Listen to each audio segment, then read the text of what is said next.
मुझे एक डाउट है। मेरे पापा पिछले 1 साल से इस दरबार से जुड़े हुए हैं और हमने सबने गठबंधन वगैरह बांधा था, सब भाई ने भी मेरे। फिर भी उसने ऐसा क्यों किया? या इसलिए किया कि आपको एक दिवसीय अनुष्ठान की आवश्यकता थी, ऊर्जा की जो आवश्यकता थी। और संकल्प किए तुमने कभी दरबार के? एक आप नहीं, उससे पूछ रहा हूँ, बच्ची से। मतलब जब दरबार के संकल्प करती थी? जब पापा ने एक बार बोला था तब घर पे किया था। नहीं करती थी तुम संकल्प। खाना एक बार खाया था केवल जीवन में? नहीं। भगवान की पूजा एक ही बार की अपने जीवन में? नहीं। तो दरबार की पूजन एक बार करके खत्म हो गया? इतना सेल्फिश। अगर करती होती तो नहीं होता। तुम्हारा भाई करता होता तो भी नहीं मरता। समझ गई? तुम दोनों ही नहीं करते थे। ज़्यादा पढ़े लिखे बुद्धिमान बन गए थे, डॉक्टर बन गए थे केवल इसलिए। आपको लगता था सब बकवास है कोरी। तो बकवास थी तो तुम्हारे लिए बकवास हो गया। इसीलिए भगवान के पुण्य में तू भी नहीं था और तुम भी नहीं थी। इनके पास थे हवन के पुण्य, तुम्हारे पास तो थे भी नहीं। ज़्यादा पढ़ लेने से विद्वान नहीं हो जाते, अनुभव से विद्वान होते हैं। अभी आपने जो पढ़ लिया आप कुछ नहीं जानती हो। अभी तुम्हारे सामने एक आदमी मरने लगे, तुम ठीक कर सकती हो उसको? MBBS तो हो गई हो, तुम्हारे सामने एक आदमी अभी तड़प के मरने लगे, आप ठीक कर पाओगी? डायग्नोस कर पाओगी क्या है इसको? कोशिश करूंगी। नहीं कर पाओगी क्योंकि एक्सपीरियंस नहीं है। दरबार कैसे बता देता है आपको इतने इतने कष्ट, भारी भारी कष्ट कैसे बता देता है और नष्ट भी कर देता है? अब कोई कष्ट है आपको?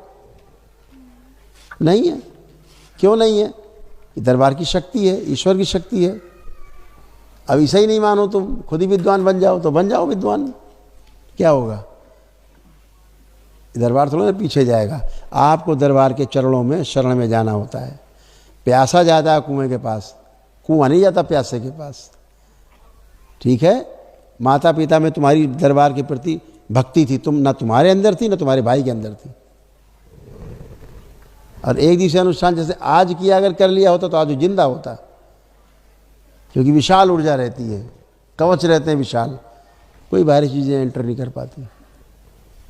समझ गए? तो आपकी आस्था, विश्वास, आपका श्रद्धा आपको बड़ा बनाता है, वही आपको अच्छा रखता है। संकल्प प्रार्थना से आप अच्छे होते हो।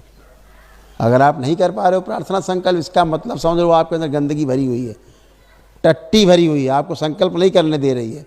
उसकी इच्छा है तुमको मार के जाएंगे, मार ही देंगे तुमको जान से। तो जो संकल्प प्रार्थना नहीं करते हैं दरबार का, इसका मतलब उनके अंदर गंदगी बहुत भरी हुई है। वो गंदगी उनको संकल्प प्रार्थना नहीं करने दे रही, पागल बना के रखा है, मेधस कंट्रोल करके रखा है। ऐसे करके जो चाह रहा है वही हो रहा है। ना करे प्रार्थना संकल्प करने के मन, समझ लेना मरने के लिए तैयार रहो। मर जाओगे क्या बचेगा? क्या किसका क्या चला जाएगा? मर जाओगे तो खुद ही जाओगे। वही हो गया उसके साथ, तमाम गंदगी सब हो गई। इसलिए उसकी जो वस्तुएं रखी हैं हटा देना, उसको हटा देना। तुमने जो शंका की दरबार पे, तो उसका परिणाम भी मिला है तुम्हें। ठीक है? खुश रहो, मस्त रहो, प्रसन्न रहो। बाबा जी, मैं अकेले को डर खूब लगता है। अकेला घर में नहीं रह सकता। आप देखिए, घर देखिए अपना, आँख बंद करके। आपको भय लग रहा है? हाँ लगता है बाबा जी डर। नहीं, अभी देखिए, चेक करिए। कोई भय आ रहा हो तो बताइए, उल्टा क्यों बोल रहे हैं? कोई भय है नहीं, फिर भी आप बोल रहे हैं भय।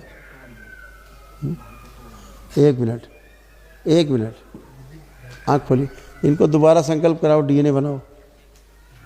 भाई को जोड़ लिया।